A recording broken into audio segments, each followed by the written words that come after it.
r/askreddit. Ex-teacher / professors of Reddit, what was your duck this moment? When admin wouldn't let me take more than 4 days off after a close friend died unexpectedly. "You're letting the kids down" is a phrase I heard over and over again as I tried to reason with them. Edit. Your responses have been overwhelmingly kind. And I appreciate every single one of them. Thank you so much. Oh indeed.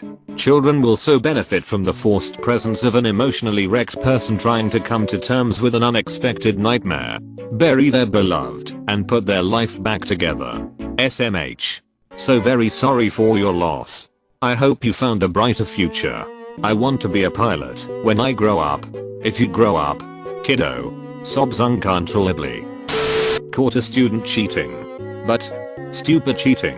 Cheated off of someone else with the wrong answers and the same wrong spelling. When I spoke to him regarding taking a new test, generous on my part considering it should have been a 0 per school policy, he refused and said I would be hearing from his parents. I, of course, did hear from them via my principal within an hour. Gotta love kids and their phones readily available. Fast forward to a meeting with the student, parents, and principal. I had his test and the one from which he cheated. Upon showing this to the parents, I fully expected them to understand and hold their son accountable. Nope. Instead, the parents demanded an apology from me for branding their son a cheater, which would negatively impact him for the rest of his life.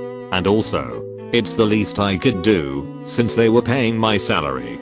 When I said I would not apologize for catching their son cheating, the father then said I was lucky I was a woman, because otherwise he would punch me in the face. Nice. So, yeah. Good times. Glad I got my master's degree for that. Edit. Holy moly. Came back on, just to lurk like I normally do. And I didn't expect this. Okay. So, admin ended the meeting at that moment. Shouldn't have gotten that far.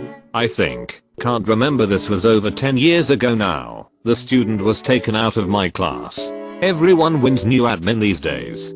Super supportive of everyone. Holds teachers, parents, students, custodians, cafeteria workers and everyone in between responsible. Parents still get a little crazy, but as a staff, we feel very much supported. Also, for the record, I do love my job. Comes with its insane stories like they all do. Right? That's what happens when you mess with the Malfoy family. I guess. My father will hear about this.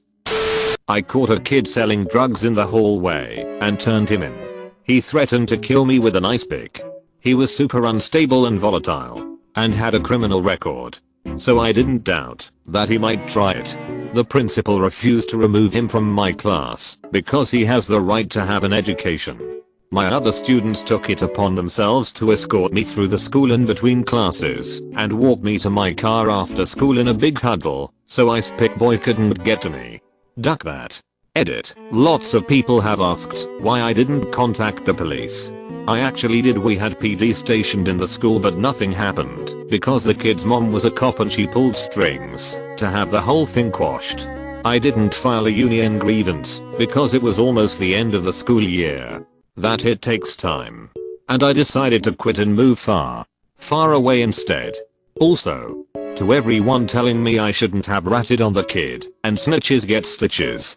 I get it. You're edgy. But it was literally my job to help these kids become functioning adults. And selling drugs in front of your teacher is definitely an indication that you're heading down the wrong path. I actually could have lost my job if I didn't report him. No regrets. It's nice that your other students were nice enough to do that. But they thought a credible threat shared a class with them every day, and that this was the price of a decent education now. The administrator was either avoiding exposing the school to litigation or simply keeping one more head on the head count. End of year assessing students to see who'd progressed through to the second year. While assessing the work, the department head came in and said we had to fail X amount due to facilities and resources for the next year. He then returned an hour later and said that due to the budget we actually needed to pass a higher number than originally thought. I completely ignored what he'd said and carried on marking on merit, but it was the proverbial straw. Edit. This was a UK university a few years ago. The system has been really messed up in recent years. Wow. That is the most ducked up thing I've heard. I know that goes on, but still. I know this isn't exactly what you were talking about, but when I was in high school, my graduating class was going to have the lowest grad rate in our state in the 50 years preceding. Well, the seniors got out a week early from the rest of the school, because at that point you know your grades, and if you're graduating or not, and won't come anyway. So we get out, and they discover our rate is so low. So they told the teachers to give students a chance to make up work if they could get them to pass. My best friend had failed English by about 10% and our English teacher allowed him to make that 10% up. So technically he wasn't supposed to graduate. Our graduation rate wasn't the lowest in 50 years that year. It's all about the money and not really teaching the students useful skills that would help them in the real world. I failed a college student who never came to class and missed both the midterm and final exams. The influential parents complained to the school. The administration later went into the digital records and changed the fail to a passing grade without my knowledge. I found it out later, third hand. Ergo, I refused to sign a second-year contract they offered to me. That kind of thing can cause a school to lose its accreditation if reported. Only if they are student athletes. A student had a mental breakdown in the library, smashed a wooden chair, and gouged a pencil in his arm while screaming that he wanted us all to go away. And I got reamed out for not calling campus security before I called 911. Edit. I want to thank you for the gold and to thank everyone for their kind words. There are so many good points about why on-site security should be called.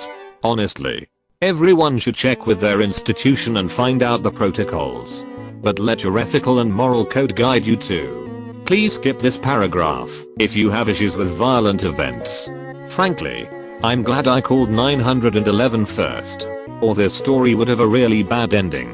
When the student gouged his arm, he must have hit something, and blood started pulsing out of his arm. He inflated, I don't know how else to explain it, turned purple, and screamed even louder. He took a step toward a student, looked at his arm again, fainted, smashed his face into a table corner, and started convulsing. The 911 dispatcher talked us through what we needed to do until the EMTs got there. The student survived. No one else was physically hurt. He sent a thank you card after he got out of the treatment program. On calling security first, I was never informed of that policy. None of the other staff/faculty who were trying to get the other students out or hidden in a staff room knew about the policy either. Others called 911 also. The person who screamed at me for not following the chain of command was the person who was supposed to train all faculty and staff in the policy. They did not do that. The school did have a history of not reporting vandalism, car break-ins, and thefts to local law enforcement. I don't think that came into play with this event. Thank you all again for your kindness. I still second guess myself about the events, but sometimes you can only do the best with what is in front of you. I know you got reamed out, but thank you for calling 911 and not campus security. Most will not do anything. You probably saved that kid. Thank you for saying that. The principal's niece made a B in my freshman geography class and she wanted me to bump it to an A, because the child could not get into Texas A&M with a B in a freshman class on her record. This school also pressured teachers to fail no students. There's a district in my area that my parents contemplated moving to at what point when we were younger due to it having such a stellar academic record and affordable houses.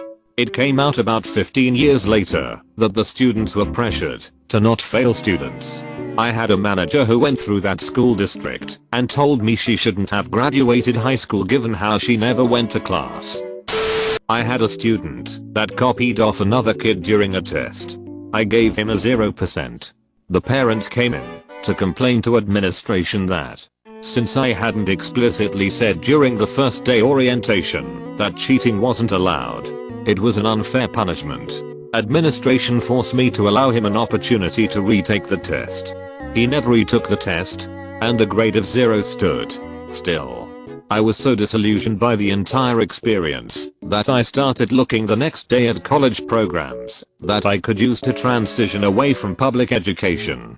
proof that some that go into administration are wholly unfit. Like it has to be explained that cheating is bad. Oh, and by the way, children, no murdering, no selling drugs in the classroom, no driving your motorcycle in the hallway, don't burn the school down, don't punch the principal in the face. Duck's sakes, this is why warning labels exist, to not iron your clothes while you are wearing them, I guess.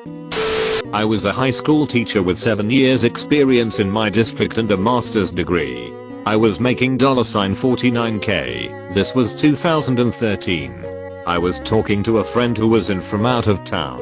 This friend had barely made it through his bachelor's degree, even with a lot of help from him and other friends. Over dinner he was complaining about not getting a good enough raise. So he was only making $143k at his software consulting job. He didn't do the technical stuff. More customer relations. I left teaching to make more money. I am. But it has taken a while. And I really miss working with the kids. Wish I had stayed in teaching. Edit, to be clear, I don't begrudge my friend a penny. Good for people who do well. Edit, a letter. I actually know the inverse of this story. Know a guy who graduated with a bachelor's in genetics or something. A hard science degree basically. I also have a friend who cruised through college to get a degree in education. Rarely studied and basically would be that one person who would always want to go and have fun on the weekends, while the rest of us pulled hard study sessions every other day. In a ho. Guy with the genetics degree worked his ass off. I remember him spending all-nighters near finals when things really got hectic, such as needing to study for finals and needing to complete complex assignments, and went off to work in a lab making $35k a year as a tech. He wants to move up and tells me the position right above him pays around $40k but requires he work there for 1-2 years. The teacher friend got a signing bonus right out of college with a middle school and is making near $60k. She told us how that school pays a base salary of $50k to all teachers and gives bonuses depending on extra skills. She speaks Spanish. I think the big difference here is that in their anecdote, the non-teacher had a very practical, high-demand degree. Sciences like genetics have a very high level of competition for a finite number of jobs. So I'm not sure your story is inverse so much that it's underlining the difficulty of choosing a niche field of study where well-paying positions are filled by top-level candidates from specific schools and specific portfolios of work. Tech consulting is a gigantic field. Edit, typo. Parents yelling at me for accusing their little prince of acting out and getting zero support from administration. John Mulaney had a great joke about that. One thing that's changed since I was growing up is parents believing their children over adults and teachers. My parents would believe literally any adult over me. A homeless man could drag me to my house and tell my mom, "Your son just bit my peen." And my mom would only say, "Jonathan, why did you bite this nice man's peen?" Meanwhile I would be standing there like, doesn't anyone want to know why I bit his peen? Doesn't anyone care about why his peen was so close to my chompers? My former boss made a point about John Mulaney that has stuck with me for a long time. He looks like he should be on